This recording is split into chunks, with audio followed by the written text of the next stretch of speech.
Növbəti sualda soruşur ki, ərəb dilini ödəniş müqabilində öyrətmək olarmı?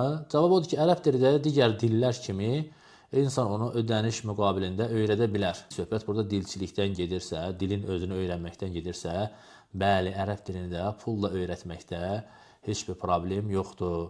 Yəni bunu da qadağan edən hər hansı bir dəlil yoxdur. Lakin Quranın təlimi isə tamam fərqlidir. Allah Azza və Cəllənin kitabını oxumağı öyrətmək və yaxud Quranı əzbərlətmək, pul qarşılığında bunu etmək, bu artıq qurba deyilir buna. Yəni Allaha yaxınlaşdırıcı bir əməldir. İnsanı Allaha yaxınlaşdıran əməldir və Allaha yaxınlaşdıran əməllər də pul müqabilində öyrədilməz. Bunu edilməz. Bunun edilməsi doğru deyil.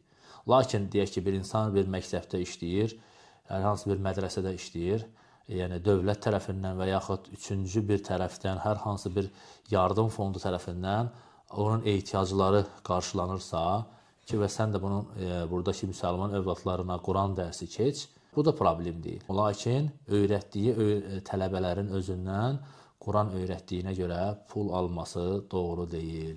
Düzünü Allah bilir.